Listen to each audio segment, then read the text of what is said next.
परमेश्वर का आत्मा हम में वास करता है। हालेलुया। चाहे फिर दुष्ट कितने भी गड़बड़ी डाले, हमें निराश नहीं होना है। हालेलुया। चेहरे पे उदासी नहीं लानी है, फिर उसको दिखाने का समय है। हालेलुया। उसके गढ़ को गिराने का समय है। हालेलुया। तो क्या आप हम सब एक साथ मिलकर उसके गढ़ को गिराएंगे? स्तुति के जरिए। हालेलुया। सभी गिराएंगे? गिरना नहीं है, गिराना है। हालेलुया। दुष्ट के गढ़ को सभी तैयार है गिराने के लिए? तो आइए मिलकर स्तुति करेंगे। शैतान के गढ़ को तोड़ डालेंगे यीशु के लहू से, सारे जादू टोने जल जाएंगे यीशु के लहू से। शैतान के गढ़ को तोड़ डालेंगे यीशु के लहू से, सारे जादू टोने जल जाएंगे यीशु के लहू से। शैतान के गढ़ को तोड़ डालेंगे यीशु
nothing without you. I'm nothing without you, my Lord.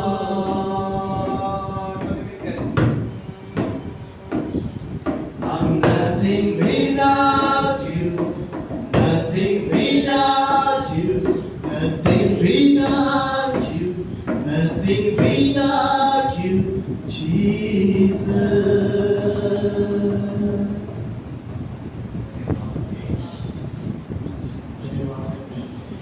हाँ प्रभु तेरी आराधना करते हैं मेरे खुदा, तेरे चरणों में हम रहते हैं मेरे खुदा, तेरे नाम की महिमा करते हैं प्रभु।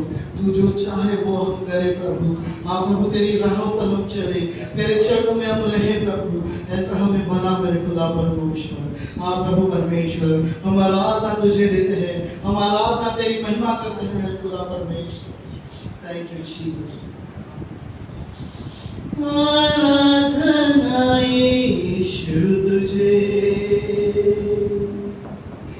सारी आराधना यीशु तुझे, आराधना यीशु तुझे, सारी आराधना यीशु तुझे। फिर कहेंगे तू जो कह दे मैं करूँगा, तेरी राहों पर मैं चलूँगा, तेरे चरणों में ही रहूँगा मेरे प्यारे यीशु। तू जो कह दे मैं करूँगा, तेरी राहों पर मैं चलूँगा, तेरे चरणों में ही रहूँगा मेरे प्यारे यीशु। आराधना यीशु तुझे, सारी आराधना यीशु तुझे, ओ आराधना यीशु तुझे, सारी आराधना यीशु तुझे। अर्पण तेरे पैर जो लहरों पर चले, आगे चलते हैं मेरे, मुझे चिंता नहीं है।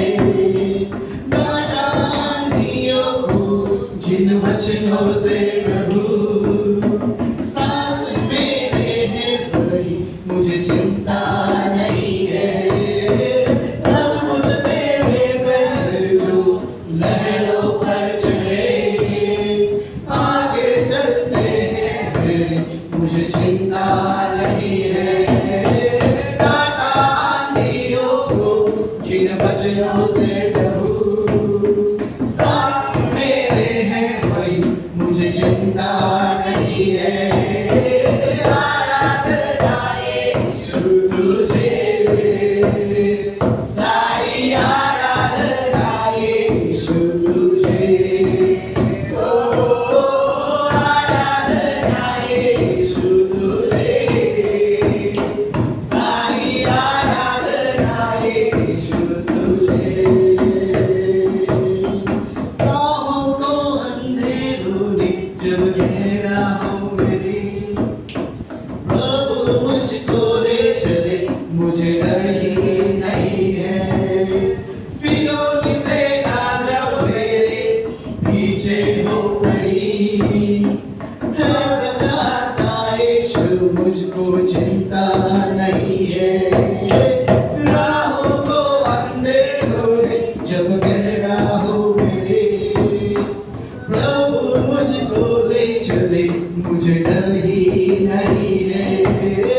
फिरौनी सेना जब मेरे पीछे हो पड़ी, है बचाता यीशु, मुझको डर ही नहीं है। आराधना यीशु तुझे,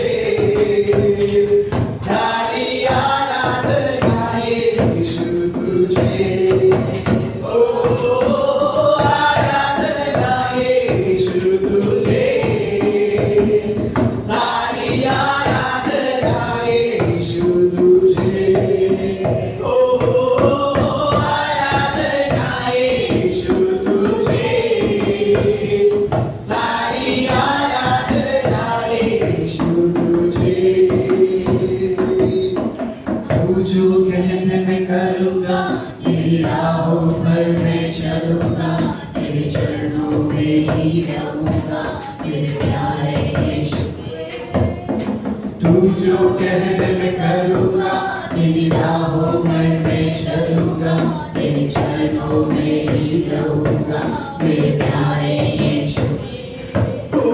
आराधना यीशु तुझे, सारी आराधना यीशु तुझे। आराधना यीशु तुझे, सारी आराधना यीशु तुझे। आराधना यीशु तुझे, सारी आराधना यीशु तुझे। आइए अपने हाथों को उस परमेश्वर की ओर बढ़ाएंगे और ये कहेंगे कि जो तू कहे वो मैं करूँगा। यीशु तू जो कहे मैं करूँगा, तेरी राहों पर मैं चलूँगा, तेरे चरणों में ही रहूँगा, मेरे प्यारे यीशु। ओ आराधना यीशु तुझे, सारी आराधना यीशु तुझे।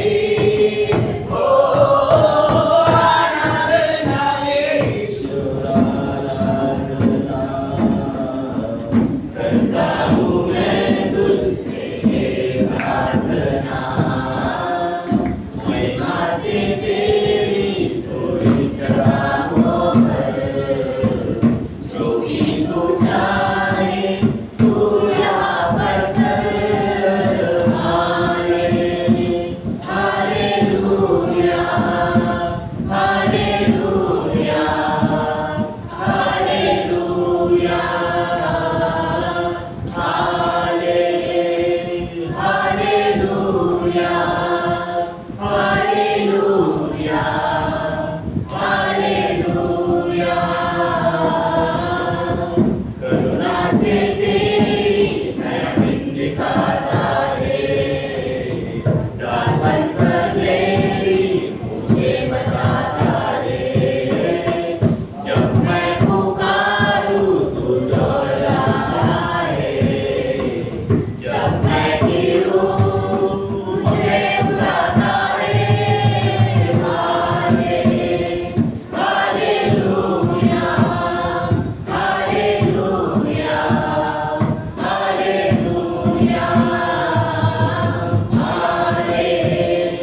हालेलुया, हालेलुया, हालेलुया, हालेलुया।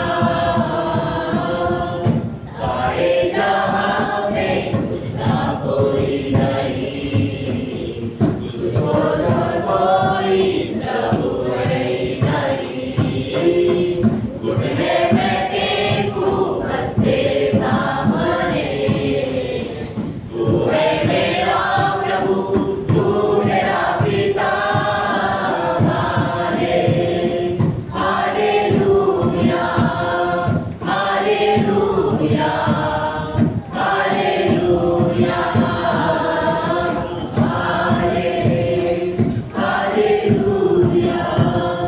हालेलुया, हालेलुया, हालेलुया।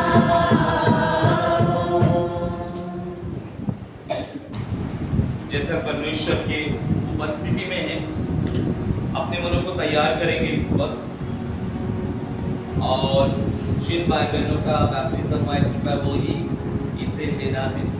तो आइए बड़े आदर के साथ इसे हम लेंगे। हम खड़े हो जाएंगे परमेश्वर की उपस्थिति में, जो भाई बहनों के बैप्टिज्म हुए थे। प्रभु यीशु ने कहा कि क्रूस पर जाने से पहले कि जब जब तुम इकट्ठा हो जाओ, मेरे स्मरण के लिए इसे किया करो कि मैंने तुम्हारे लिए क्रूस पर बलिदान दिया, मैंने अपना लहू बहाया, मैं मारा गया, गाड़ा गया, तीसरे दिन जिलाया गया। जब जब हम प्रभु बोझ को लेते तब तक हमें ये विश्वास करना है कि यीशु ने हमारे पापों के खातिर बलिदान दिया, हमारे लिए लहू बहाया, वे मारे गए, गाड़े गए, तीसरे दिन जिलाए गए, और यीशु मसीह फिर से आने वाले हैं, शीघ्र आने वाले हैं। जाने अनजाने में किए गए हर एक पापों से हम पश्चाताप करेंगे, क्योंकि यीशु का लहू हर पापों से हमें शुद्ध और पवित्र करता है। तो अपने आंखों को बंद करेंगे इस वक्त परमेश्वर की जीवित हसूरी में, परमेश्वर की ओर अपनी नजर को लगाएंगे। परमेश्वर का आत्मा हमारे मध्य में। प्रभु भोज विधि लेने से पहले अपने आप को जांचे। परमेश्वर पवित्र है और वो कहता है कि पवित्र बनो क्योंकि मैं पवित्र हूं, प्रभु कहता है। तो आइए परमेश्वर के पवित्रता में चलेंगे। यीशु का लहू सब पापों से शुद्ध करता है। धन्यवाद सर्वशक्तिमान सामर्थी जीवित पवित्र प्रभु, अब्राहम, इसहाक और याकूब के खुदावंद, धन्यवाद करता हूं प्रभु जी यह समय के लिए पवित्र प्रभु। प्रभु बोझ के विधि के लिए हम धन्यवाद करते प्रभु। जाने अनजाने में के हर एक पापों से पश्चाताप करते यीशु। प्रभु कलीसिया मंडली को आपके हाथों में सौंपता हूं। खुदावंद सबको पवित्र करे यीशु के लहू के द्वारा, आपके वचन के द्वारा। हालेलुया। प्रभु हम विश्वास करते हैं कि आपने हमारे लिए बलिदान दिया, आपका लहू बहाया, आप मारे गए, तीसरे दिन जिलाए गए और यीशु मसीह आप शीघ्र आने वाले।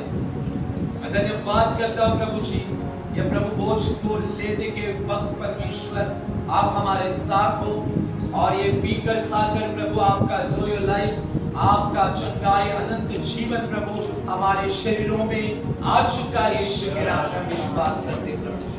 धन्यवाद प्रभु, जो भाई बहन इसमें सहभागी न हो सके उन्हें मौका दे ताकि वे इसमें सहभागी हो। यीशु के नाम से आमीन। जब ये आपके हाथ में आएगा तो तुरंत मत लो इसे। मैं एक वचन रीड करूंगा और उसके बाद में ही इसे हम दो करके लेना है।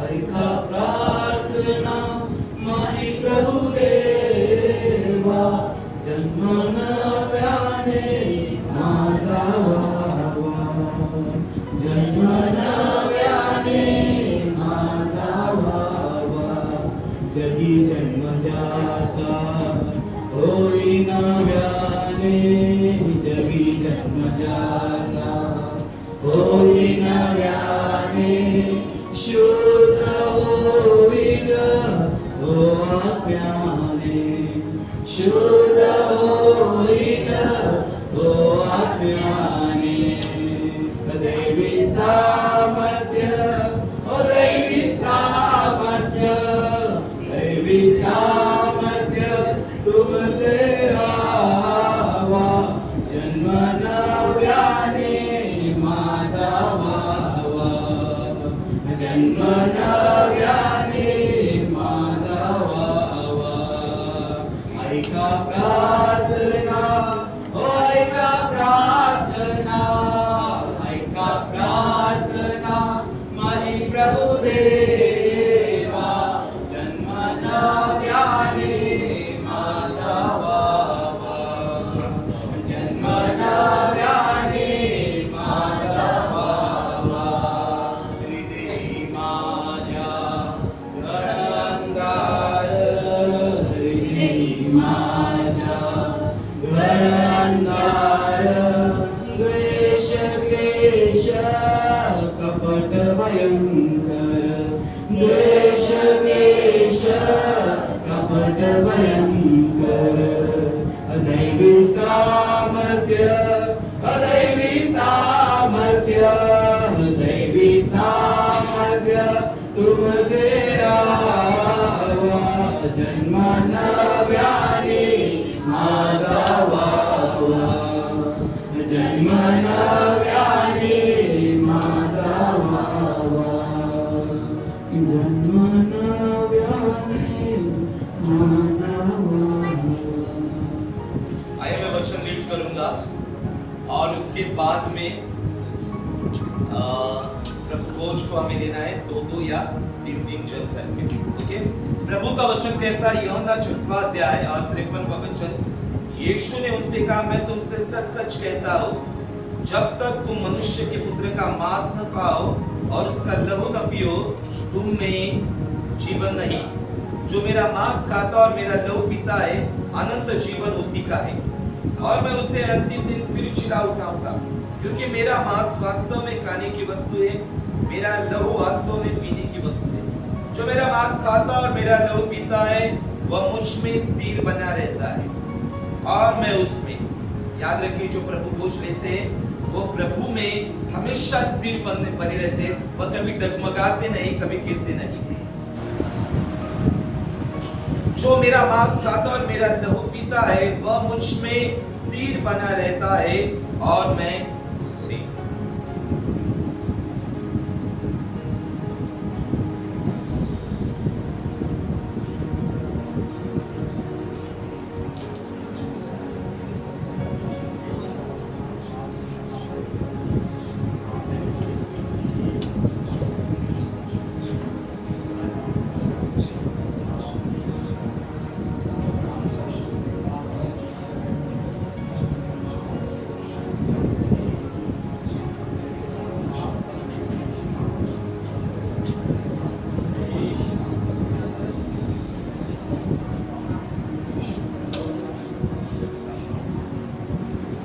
जिसके पास प्रभु कुछ आया नहीं होगा, कृपया भेजिए। सबको मिला? ठीक है, हम ले सकते, रोटी लेंगे।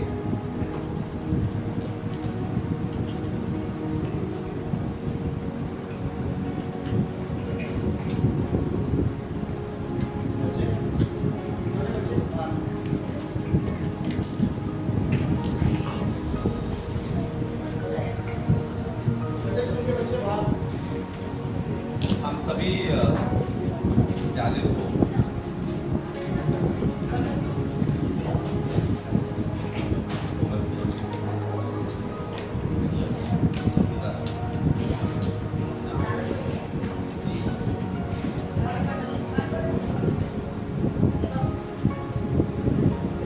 कृपया सभी जन अपने अपने मोबाइल को हम लोग इस वक्त साइलेंस पर रखेंगे। अपना अपना मोबाइल हम साइलेंस रखेंगे।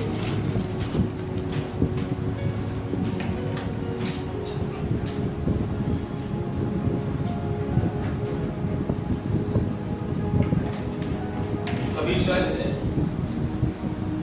अपने बाइबल को अपने हाथों में उठाएंगे इस वक्त और मेरे पीछे घोषणा को करेंगे।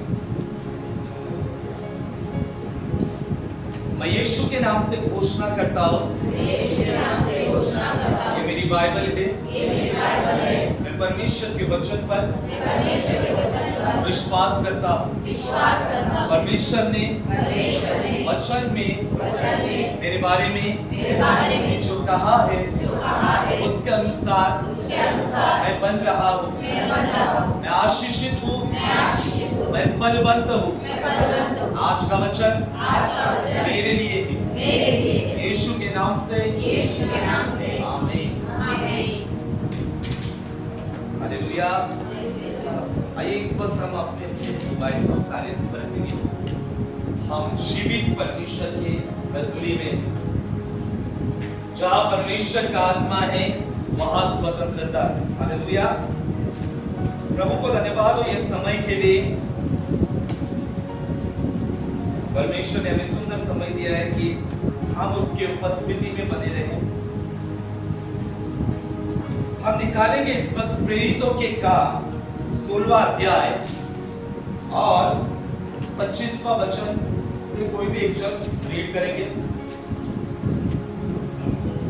प्रेरितों के काम 16वां अध्याय 25 से आगे हम रीड करेंगे।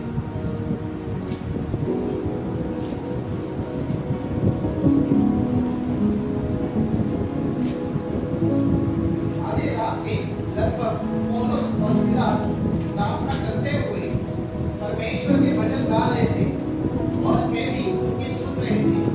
इतने में एकाएक बड़ा भूकंप आया, यहाँ तक कि बंदीगृह नींव हिल गई और तुरंत सब द्वार खुल गए और सबके बंधन खुल पड़े।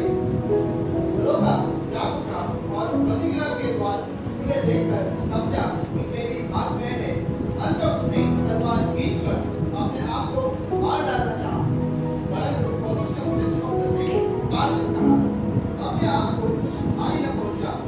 क्योंकि हम सब यही है। तब यह किया भरवाकर भीतर रखा और कांपता हुआ पौलुस और सीलास के आगे गिरा और उन्हें बाहर लाकर कहा, हे सज्जनों, उद्धार पाने के लिए मैं क्या करूं? उन्होंने कहा, प्रभु यीशु मसीह पर विश्वास कर तो तू और तेरा घराना उद्धार पाएगा। हालेलुया। प्रभु की स्तुति हो, प्रभु की प्रशंसा हो। हम थोड़ा समय परमेश्वर के वचन में लगाएंगे, मनन करेंगे, ध्यान करेंगे। परमेश्वर का आत्मा हम लोगों से क्या बातचीत करना चाहता है। यहाँ पर प्रेरितों की काम 16वां अध्याय 25वां का जो हेडलाइन है वहां पर लिखा है पौलुस और सिलास का बंदीगृह से मुक्त होना। हालेलुया। हम देखते हैं कि पौलुस और सिलास परमेश्वर का चेले, परमेश्वर के शिष्य हैं और किस प्रकार से परमेश्वर का काम करते हुए उन लोगों को जेल में डाला गया। और हम देखते हैं कि जेल में डालने के वजह से जो कुछ चित्रण है यहाँ पर लिखित है कि किस प्रकार से वे समस्या का सामना करते हैं। जब बंदीगृह में उन्हें डाला जाता है तो कैसे उन्हें दुख का, समस्या का सामना करना पड़ता है, वह सब कुछ इसमें लिखा गया है। काफी बार हम लोगों ने इस अध्याय के ऊपर मनन किया है और हम लोग को पता है कि वे स्तुति आराधना कर रहे थे, भजन गा रहे थे और परमेश्वर ने उन्हें आजाद किया, है ना।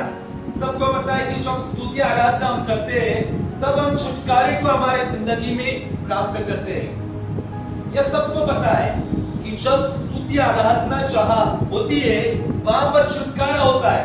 इस्राएल का परमेश्वर स्तवन के ऊपर विराजमान होता है। बाइबल कहती है कि परमेश्वर स्तवन स्तुति के सिंहासन पर विराजमान होता है ना। भजन संहिता 22 में लिखा गया है कि जहां पर स्तुति होती है वहां पर परमेश्वर का सिंहासन आ जाता है। हालेलुया। वेरेवर जहां पर भी स्तुति स्टार्ट हो जाती है वहां पर परमेश्वर का सिंहासन आ जाता है और जहां पर परमेश्वर का सिंहासन होता है वहां पर स्वतंत्रता होती है। वहां पर पाप नहीं रहता, वहां पर बीमारियां नहीं रह सकती, वहां पर समस्या नहीं रह सकती, वहां पर दुख तकलीफ इंटर नहीं कर सकते क्योंकि स्वयं परमेश्वर का सिंहासन वहां पर होता है। ये बेसिक हम लोगों को पता है। लेकिन यहाँ पर ऐसा लिखा है 25वां जो वचन है वहां लिखा है आधी रात के लगभग पौलुस और सिलास प्रार्थना करते हुए परमेश्वर का भजन गा रहे थे और कैदी उनके सुन रहे थे। हम देखते हैं कि जेल में वातावरण कैसा होता है ना। किस किस में जेल गए हैं कभी जिंदगी में, 1 दिन 2 दिन कभी जेल में गए क्या? कोई गया है जेल में 2 घंटे के लिए, 1 घंटे के लिए, 4 घंटा? कोई नहीं गया। Praise God. जेल के बाहर गए ना, आप घूम के आए, जेल की हवा खा के आए। लेकिन जो रियल एक्सपीरियंस होता है जेल के अंदर का किसी ने लिया है? हमारा चर्च कभी लेगा भी नहीं। लेकिन जो रियल में गए होंगे उनको पूछो कि जेल का एक्सपीरियंस कैसा होता है। बहुत बेकार एक्सपीरियंस होता है।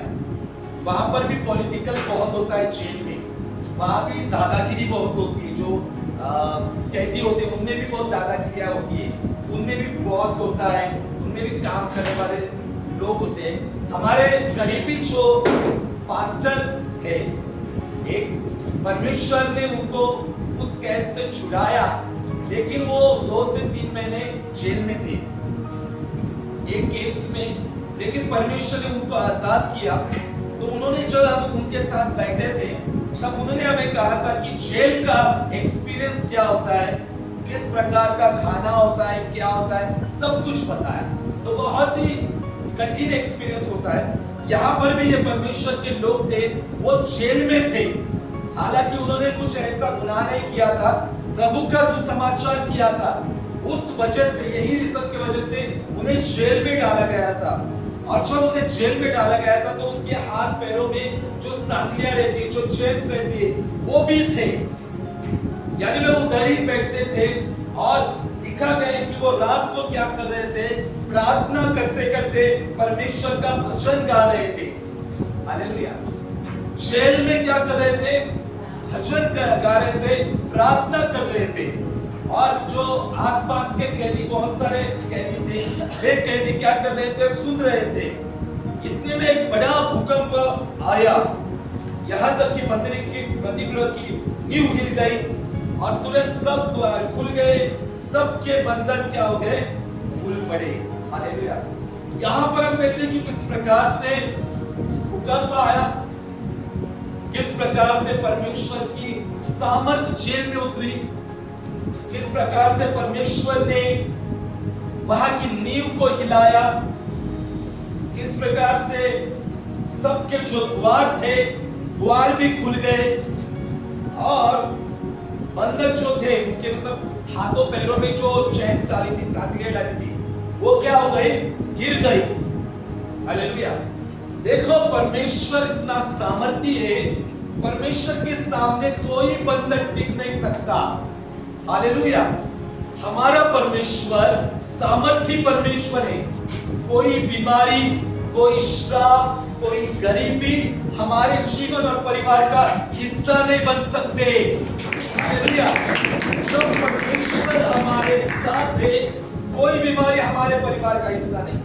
जब परमेश्वर हमारे साथ है, कोई श्राप, कोई गरीबी, कोई दुष्ट ताकतें हमारे परिवार का, हमारा कोई भी कुछ भी कर नहीं सकते जब परमेश्वर हमारे साथ है।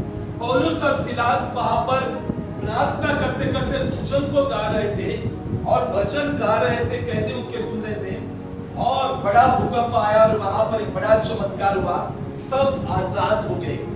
और आजाद होने के साथ ऐसा हुआ कि जो कैदी थे उन्होंने भी उद्धार को प्राप्त किया।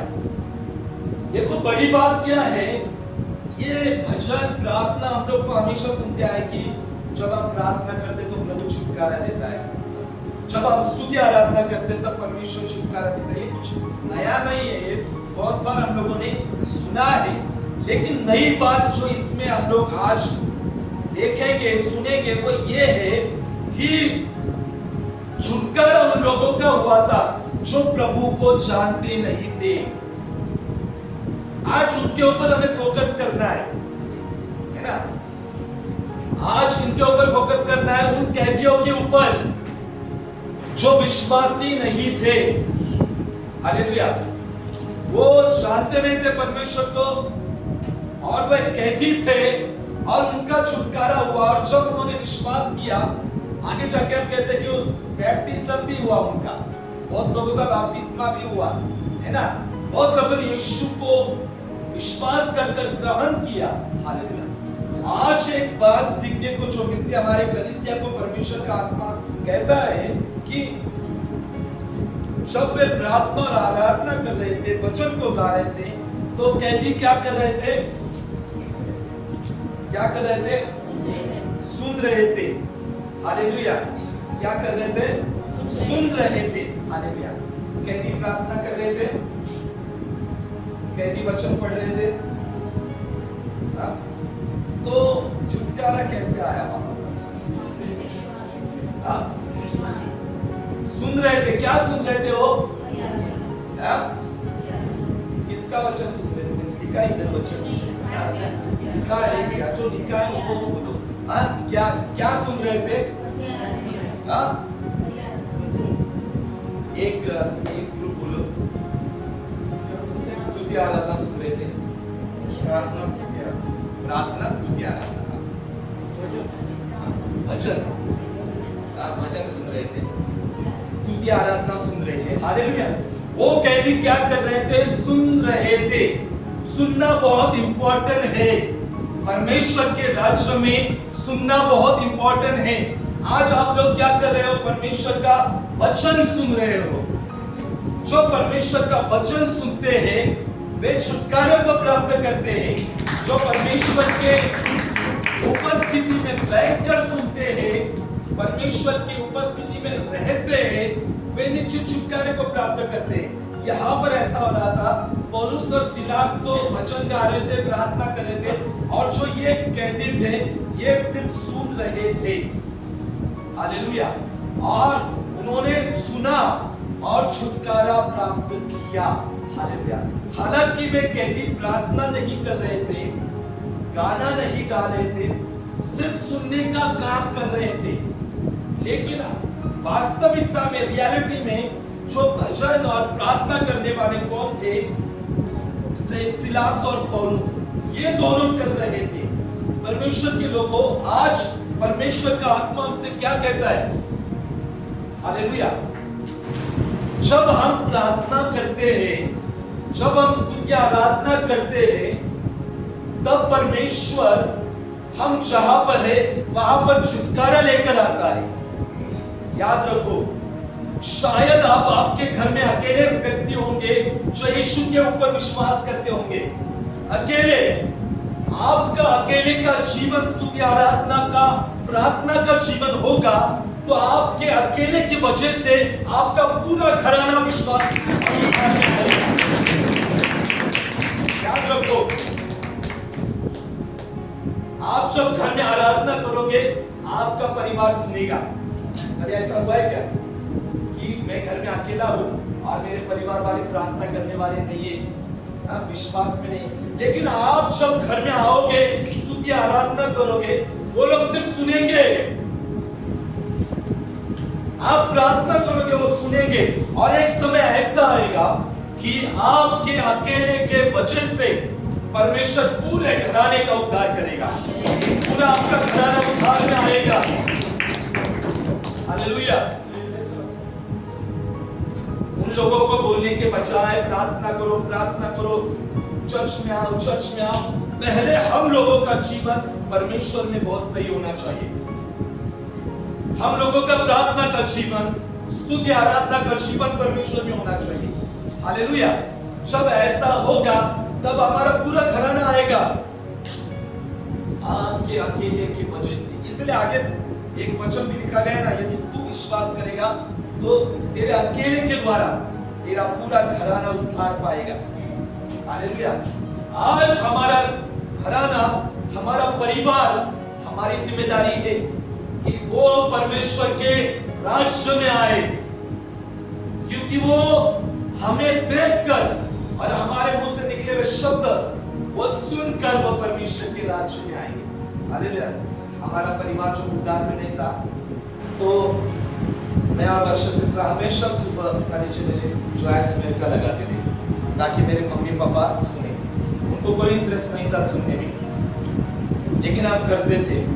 हम रोज इवनिंग 7 बजे प्रार्थना में बैठते थे, वो लोग नीचे सुनते थे, वो सुनने का काम करते थे, हम लोग प्रार्थना करते थे, आराधना करते थे, डेली करते थे हम लोग। वर्षा सिस्टर में किरण और बच्चे लोग मिलकर डेली प्रार्थना करते थे। परमेश्वर वो सब कुछ देख रहा था। हालेलुया। परमेश्वर वो देख रहा था, और एक समय ऐसा है कि पूरा घराना उद्धार में आ गया, पूरा परिवार उद्धार में आ गया। हालेलुया। मैं आपको कहना चाहता हूं, ये कैदी के जिंदगी में छुटकारा आने का कारण पौलुस और सिलास था। आज आपके घराने में उद्धार आने का कारण आप लोग बन सकते हो। हालेलुया। आप लोग वो रीजन है परमेश्वर की सामर्थ आने के लिए। हालेलुया।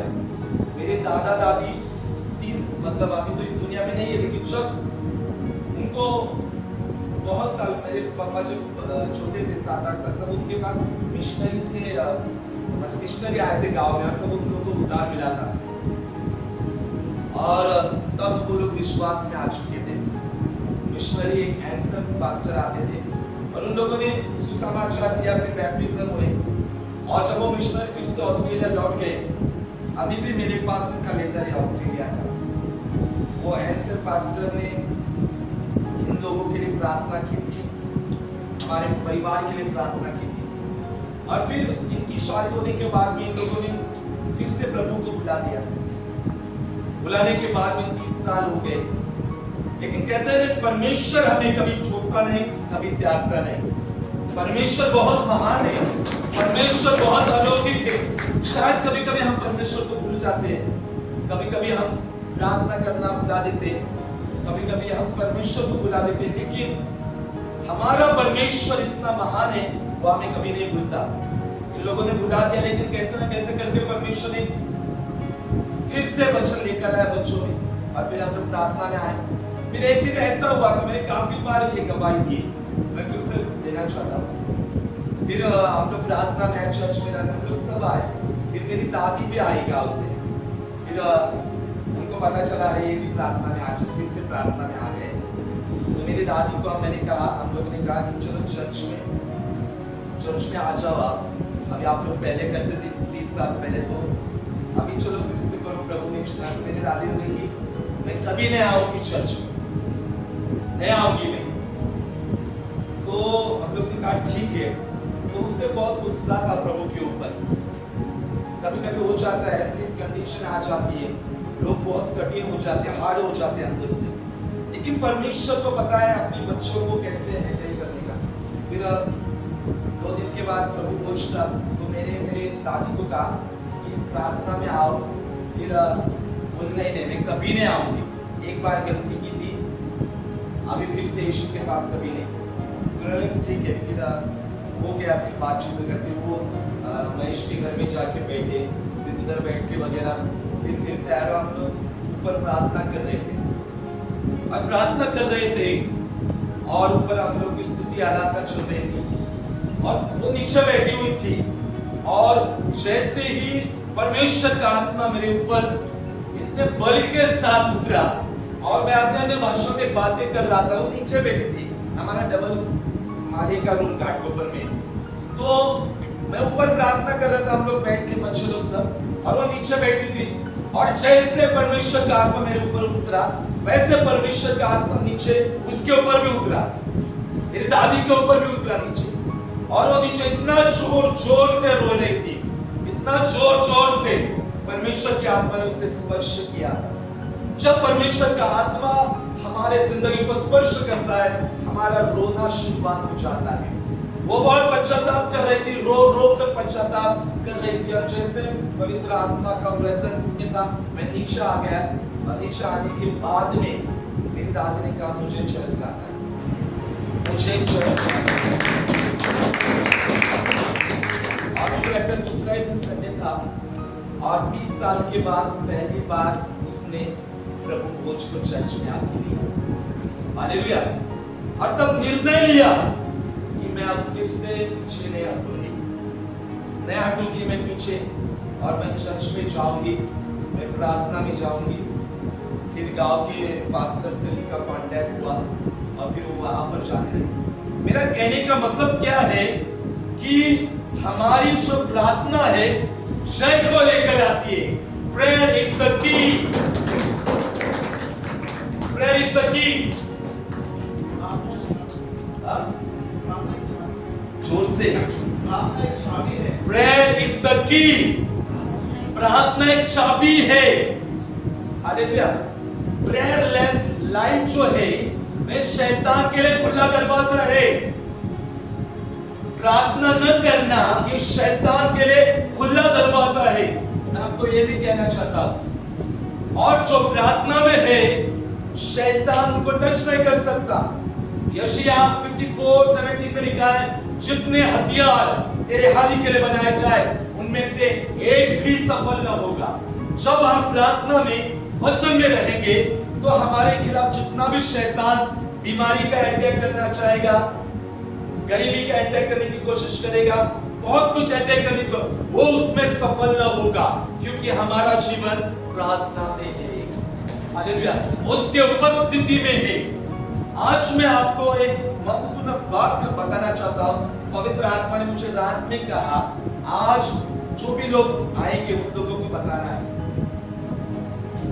मोस्ट इंपॉर्टेंट बात इसमें आपको क्या नजर आई, इस अध्याय में कौन बताएगा? मोस्ट इंपॉर्टेंट बात इन वचनों में आप लोगों ने क्या, आपको मोस्ट इंपॉर्टेंट बात पता चली? आपको हम लोगों ने 3 वचन पढ़े, 3 से 4। इसमें मोस्ट इंपॉर्टेंट बात क्या है भैया? ऐकणाऱ्याचं कारण सादर आहे। जो विश्वास करेगा वो फलाना उद्धार पाएगा। मोस्ट इंपॉर्टेंट आपके हिसाब से मैं पूछ रहा हूं। एका व्यक्तीच्या द्वारे सर्वत्र एका व्यक्तीद्वारे सगळ्यांचं कार्य करतो. कठीण परिस्थितीने उतरायला कठीण परिस्थितीने सुधारना सुनने के द्वारा क्या है? मोस्ट इंपॉर्टेंट बात जो ये है वो है आधी रात. उतारा है, सब कुछ है एक व्यक्ति के द्वारा, स्तुति आराधना के द्वारा. मोस्ट इंपॉर्टेंट बात है मिडनाइट. सभी लोग कहे मिडनाइट. प्रभु ने मुझे कल कहा, रियायत में मैं बोल रहा हूं, प्रभु ने मुझे रात में कहा आज लोगों को मध्य रात्रि आधी रात के बारे में बात कर. हालेलुया. आधी रात सबसे इंपॉर्टेंट है. आधी रात. और प्रभु ने मुझे सच में कहा आधी रात के लोगों को तैयार कर. हालेलुया. डर गए? सातों दिन आपको नहीं उठाऊंगा, लेकिन मुझे और प्रभु को आधी रात वाले लोग चाहिए. हालेलुया. क्या बनना चाहते हैं आधी रात वाले लोग? मैं आपको 7 दिन नहीं उठाऊंगा आधी रात, लेकिन हफ्ते में एक रात वाला व्यक्ति मुझे चाहिए और प्रभु को भी चाहिए. हफ्ते में एक एटलीस्ट 12 से 3 बजे तक खाना. बहुत इंपॉर्टेंट है. अगर वो लोग तैयार हैं मेरे साथ परमेश्वर के दर्शन के साथ, तो देखो आधी रात जब आप उठोगे, परमेश्वर की उपस्थिति में बने रहोगे, मेरे साथ बने रहोगे, तो आप और आपका जो परिवार है परमेश्वर के बहुत आशीष में, सुरक्षा में और वो डिवाइन फेवर में चलेगा. तो डिसाइड करो कि मैं आधी रात के लिए हफ्ते में एक बार दूंगा. मैं आपको बताऊंगा आधी रात की प्रार्थना दरवाजे को खोल देती है. आपके जीवन में बंद दरवाजे खुल जाते हैं. आपके जिंदगी में चंगाई के दरवाजे खुल जाते हैं. आपकी जिंदगी में फाइनेंशियल जो ब्लेसिंग के दरवाजे खुल जाते हैं, प्रमोशन के दरवाजे खुल जाते हैं. आधी रात जो है वो बहुत पावरफुल होती है. हालेलुया. यीशु ने भी आधी रात का एग्जाम्पल बहुत हमें दिया है. लूका 6वां अध्याय अगर देखा जो है तो 12 चेलों को नियुक्त करने के पहले वचन कहता है कि यीशु ने पहाड़ पर गया और उन दिनों में सारी रात प्रार्थना में बिताई. वो परमेश्वर होने के बावजूद अगर वो सारी रात प्रार्थना में बिता सकता है, तो आपको और मुझे कितनी प्रार्थना करनी चाहिए? आया ना? है ना? यीशु ने आधी रात प्रार्थना की और चेलों को चुना. हालेलुया. जो आधी रात में उठते हैं, परमेश्वर उनके जीवन में बड़े छुटकारे को लेकर आता है. निर्गमन 12वें अध्याय में क्या हुआ था, किसी को पता है? आधी रात को क्या हुआ था?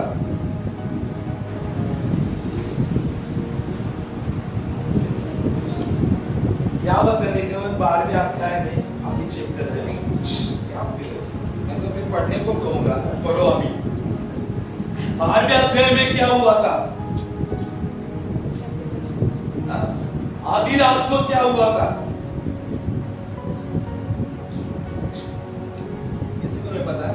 इसलिए बाइबल रीड करना बहुत जरूरी है. बाइबल रीड करना सबसे चर्चित इतिहास है. वो सबसे चर्चित. तो दर्शन उसको निर्गमन 3 में मिला था, लेकिन 12 में क्या हुआ था? निर्गमन 12वां अध्याय निकालेंगे. निर्गमन 12वां अध्याय निकालो.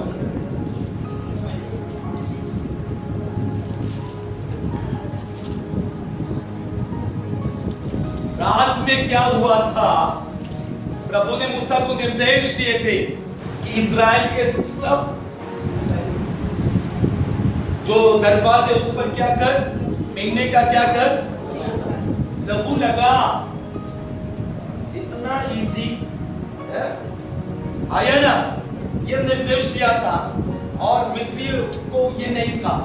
तो परमेश्वर के निर्देश के अनुसार मेमने का लहू हर एक दरवाजे पर लगाया गया और परमेश्वर की ओर से एक दूत निकला। कौन सा दूत था वो?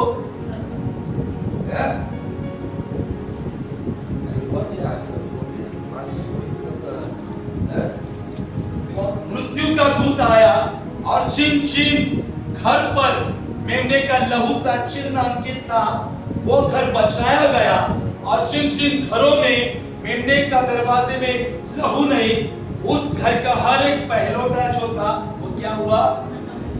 समाप्त, फिनिश हुआ। हालेलुया। रात में परमेश्वर ने ये करने को कहा था, रात में। हालेलुया। आधी रात को परमेश्वर ने ये कहा था। जब हम आधी रात को उठकर मेमने का लहू हमारे घर पर लगाते, कोई भी दुष्ट हमारे घर को छू नहीं सकता, कोई बीमारी हमें छू नहीं सकती। लेकिन आधी रात की प्रार्थना शत्रु के ऊपर जजमेंट लेकर आती है। याद रखो, जब आप आधी रात में उठकर प्रार्थना करोगे तो आपके खिलाफ जो विरुद्ध में रचा गया उन सब के ऊपर जजमेंट आएगा। आप आधी रात उठकर प्रार्थना करना शुरू करोगे तो आपके खिलाफ जो भी है विरुद्ध में, आपको मारने के लिए, आपको गिराने के लिए, बीमारी, दुष्ट आत्मा, जो आपको अटैक करने वाला, सब के ऊपर जजमेंट आएगा। जजमेंट यानी परमेश्वर का न्याय आएगा। आपको कुछ करने की जरूरत नहीं होगी। परमेश्वर सब कुछ नष्ट तहस नहस करता है, सब कुछ तहस नहस करता है शैतान की योजना को। और यही आधी रात को पौलुस और सिलास प्रार्थना कर रहे थे और हम देखते कि परमेश्वर ने अलौकिक प्रमाण के साथ सब कुछ वहां पर बदल दिया। बड़ा भूकंप आया और वे जो कैदी थे, वो जो सुन रहे थे, उनमें बड़ा छुटकारा आ चुका है, बड़ी बेदारी वहां पर उतरी। आज मैं आपको कहना चाहता हूं कि स्तुति आराधना करते रहो, प्रार्थना करते रहो और आधी रात को उठो। मैं आधी रात को क्यों कह रहा हूं? मैंने पहला कैदी का कहा। देखो, आज बहुत सा परिवार है जिनमें लोगों को उद्धार आना बहुत जरूरी है ना? हम सबके परिवार में कुछ ऐसे परिवार है जो सब विश्वास में नहीं है। तो उन लोगों के लिए क्या करना होगा? हमें आधी रात को उठना होगा। आधी रात को जब हम उठेंगे तब परमेश्वर काम करेगा। जब आप आधी रात को उठकर आपके घर में वचन बोलोगे, जितने हथियार मेरे हानि के लिए बनाए जाए, एक भी सफल न होगा, एक भी सफल होगा। जब आप आधी रात को ये वचन को बोलते जाओगे, तब जो परिस्थितियां जो है, जो आजू बाजू के, वो सब कुछ सुनेंगे बातें, और बातें सुनकर आपके जिंदगी से वो दुष्ट भाग जाएगा। जब आप घर में कुछ आवाज में कहोगे, मेरा शरीर पवित्र आत्मा का मंदिर है, कोई बीमारी मेरे शरीर का हिस्सा नहीं है, जब आप ये जोर से कहोगे तो बीमारी की जो दुष्ट आत्मा ये तक देना, उनको भागना पड़ेगा आपकी जिंदगी से। हालेलुया। आपको पता है प्रकृति सुनती है। What is the meaning of प्रकृति? हाँ, तो इधर प्रकृति कौन सी बताओ? प्रकृति कौन सी है यहाँ पर? पवित्र आत्मा प्रकृति। हाँ, ये ऐसा बोल के कैसे बोल सकते हैं? जोर से बोलो। हाँ, सृष्टि, ये दीवार, ये पेड़, ये अब आपको क्या ये क्या है? ये इनको हाथ में है क्या? लेकिन सृष्टि भी बात जो रही है परमेश्वर के पुत्र का। याद रखो, वचन कहता है, यीशु ने कहा था, पहाड़ से तू क्या कर, उखड़ने की आज्ञा दे। परमेश्वर ने मूसा को क्या कहा था? चट्टान से क्या कर, बात कर। हालेलुया। व्यवस्था नंबर 32वां अध्याय पहला वचन अगर रीड करोगे तो आपको पता चलेगा, मूसा आकाश और पृथ्वी को कहता है, मेरे वचन को सुनो। तो प्रकृति सृष्टि परमेश्वर के वचन को सुनती है और उसके अनुसार काम करती है। यीशु ने जब जा रहा था तो वहां पर एक पेड़ था। कौन सा पेड़ था जिसको श्राप दिया था? अंजीर का पेड़। और प्रभु आता है, देखता है अरे इसको फल तो नहीं है, सिर्फ क्या है? पत्ते। तब प्रभु क्या करता है? उसको श्राप देता है। और जब शाम तक लौटता है तो वो जो पेड़ था वो क्या हुआ था? सूख चुका था। प्रकृति सुनती है। इसलिए जब आप आपके घर में खड़े रहकर वचन की घोषणा करोगे तो जो कैद में है वो सब आजाद होगा। जो फाइनेंस कैद में है वो आजाद होगा। जो आपका शरीर कैद में है वो आजाद होगा। आपको सिर्फ खड़े होकर वचन को घोषणा करनी है, भजन को गाना है और परमेश्वर के उपस्थिति में बने रहना है।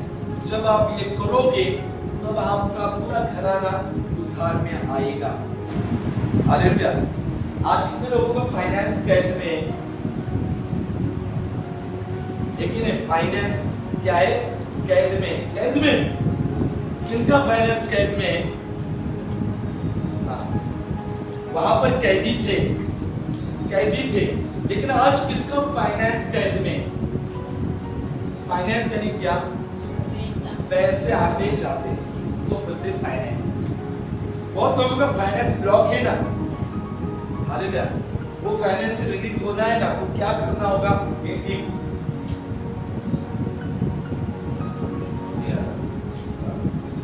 ओके, हाँ, घोषणा करने में किसका? हाँ, इतना धीरे की बात करते हो, घर में इतना आवाज होता है, बहुत होता है ना। देखो गणेश का बहुत होता है। जोर से बोलो, नशा उठना। हाँ, वो तो रहता ही है। हाँ, घोषणा। हालेलुया। बहुत लोगों को फाइनेंस कैद में आपको खड़े होकर फाइनेंस के ऊपर परमेश्वर के वचन को रिलीज करना है। वचन रिलीज करना है। फिलिप्पियों 4:19 क्या कहता है? मेरा परमेश्वर भी अपने महिमा के उस धन के अनुसार मेरे हर एक घटी को मसीह यीशु में पूरी करेगा। तब ये वचन भी फाइनेंस रिलीज होगा। हाँ, उसके साथ दशांश देना भी बहुत जरूरी है, क्योंकि बीज के बिना फसल आती ही नहीं। आप कितना भी काम करो, ब्लेसिंग नहीं आएगी जब तक बीज बोया नहीं जाता। खेत को भी बीज की आवश्यकता होती है ना? जमीन को बीज जब जाएगा तभी आएगा। अगर इधर मैं गेहूं के दाने रख दूं 8 दिन इस टेबल पर गेहूं के दाने इस प्लास्टिक के ऊपर रख दो, गेहूं के दाने में अंकुर आएंगे? नहीं आएंगे। अगर वही गेहूं के दाने मैं अगर मिट्टी में डाल दूं थोड़ा सा पानी वगैरह, तो 8 दिन में उसमें क्या आ जाएंगे? अंकुर आ जाएंगे। वैसे ही परमेश्वर के किंगडम में जब हम अपना बीज दशमांश जो परमेश्वर का है, जो परमेश्वर के उस किंगडम में बोलते हैं, तभी आशीष बहुत आती है। तब बहुत हमारे जिंदगी में ये याद रखो। आज बहुत लोगों का फाइनेंस कैद, आज बहुत लोगों का शरीर कैद में। शरीर कैद में दर्द करता है कभी कभी, कमर दर्द, हाथ दर्द, सिर दर्द, एक ही नहीं। क्या होता है? ना दर्द हो रहा है ना, सर को हाथ लगा है, दर्द होता है कि नहीं? तब क्या करना है आपको? अगर शरीर कैद में, रोज सुबह उठो और घोषणा करो। रोज सुबह कहो, मेरा शरीर पवित्र आत्मा का मंदिर है, कोई बीमारी मेरे शरीर का हिस्सा नहीं है। जब वो वचन आपके मुंह से निकलेगा, आपका शरीर रिलीज होगा। विश्वास करो, आपका शरीर बीमारी से बाहर आएगा। वो फाइनेंस हो, वो शरीर हो, आपका परिवार हो, आपके बच्चे हो, कोई भी क्षेत्र क्यों न हो, आपको जागरूक होना बहुत जरूरी है।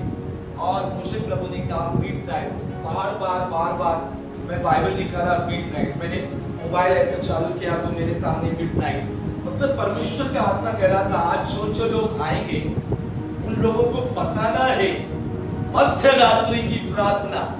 तो ये जो महीना अक्टूबर का महीना है, बहुत यूनिक मंथ है। आपको पता है अक्टूबर का महीना बहुत अलग महीना है सब महीनों में। इसको पता है? अक्टूबर के महीने में परमेश्वर का बहुत बड़ा उद्देश्य होता है। मैं ऐसा नहीं कह रहा कि बाकी मंथ जो है वो ऐसे, लेकिन आप देखो अक्टूबर के महीने में जादू टोने बहुत होते हैं, बहुत लोगों को पता नहीं होगा, बहुत लोगों को पता नहीं। अक्टूबर की जो महीने उसमें बहुत जादू टोने होते हैं। अरे वो जादू टोने करने वाले लोग जो है 12 बजे उठकर अपना काम करते हैं। हम तो सच्चे परमेश्वर के लोग हैं, हमें कितने बजे उठना है? तो हवा भरनी होती है, उठो उठो उठो 5 बजे उठो, है ना। फिर हवा वो 4-5 दिन वो हवा चलती है और फिर हवा निकल जाए, फिर से क्या हो जाता है? कितने बजे उठने का फिर? 2 बजे फिर 3 बजे हवा जाने के बाद में, है ना। नहीं, हमारी कलीसिया प्रार्थनाशील कलीसिया है, ये याद रखो। देखो चर्च बड़ा हो या छोटा हो, चर्च में 10 लोग आते हो या 1000 लोग आते हो, मायने नहीं रखता। मायने रखता है कि चर्च में परमेश्वर की उपस्थिति होनी चाहिए और चर्च प्रार्थना करने वाला होना चाहिए।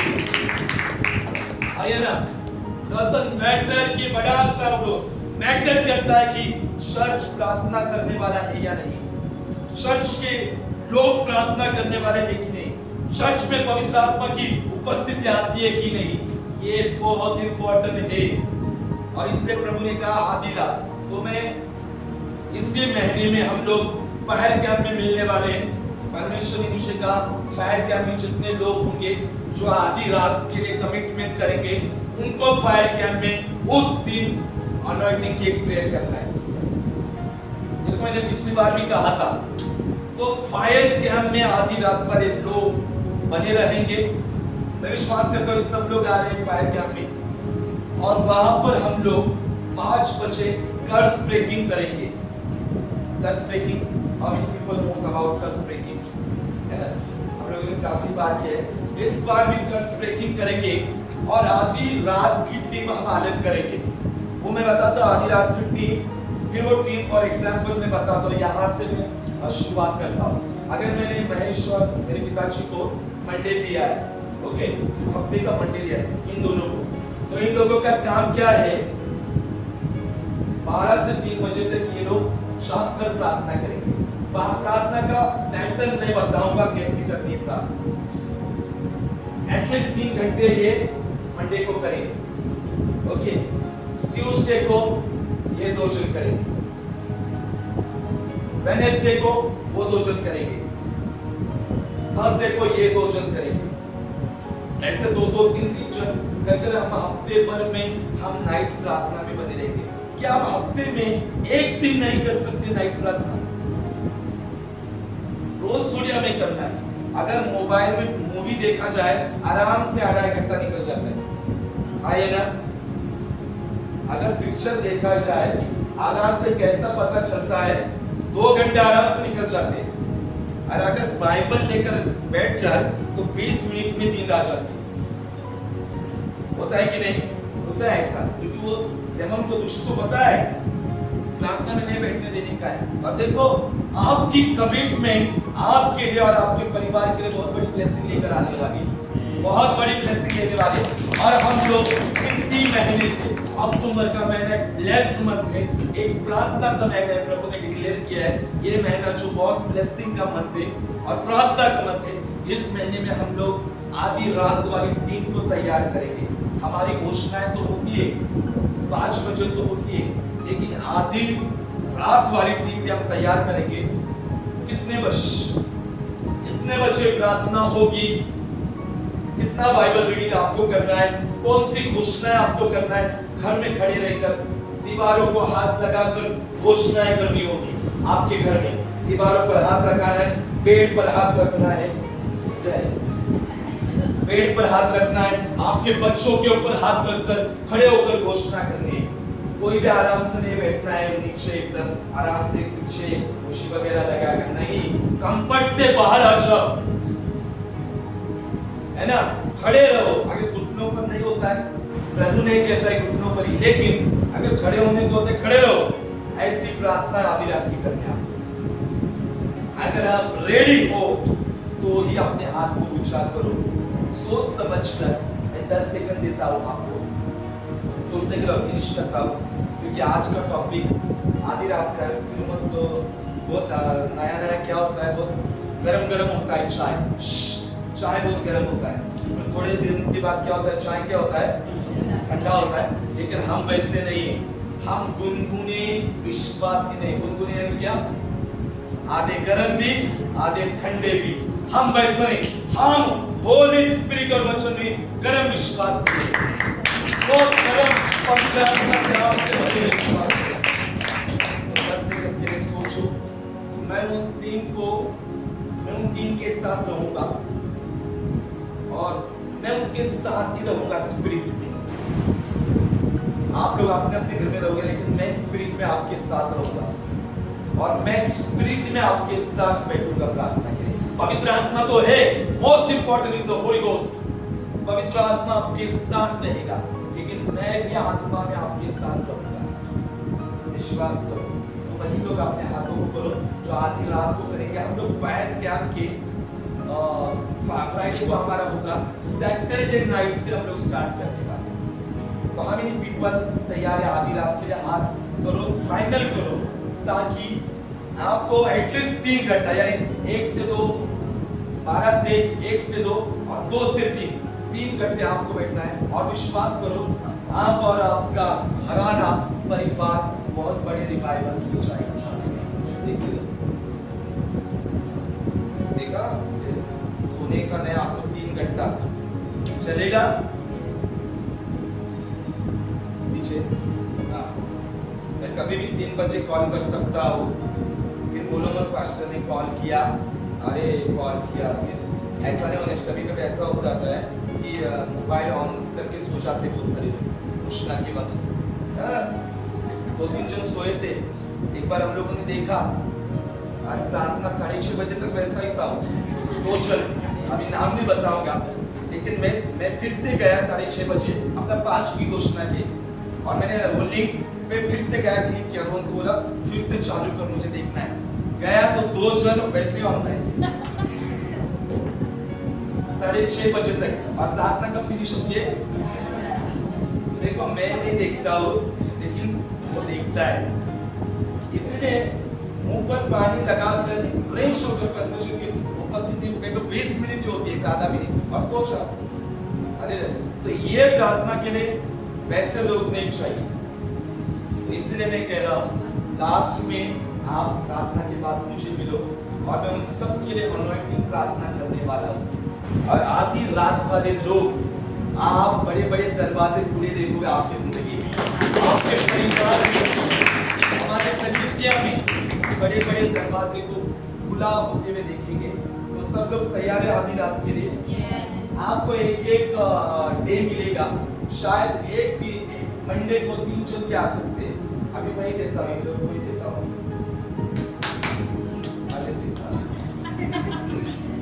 इसलिए सो मच परमेश्वर का वचन ध्यान से सुनो।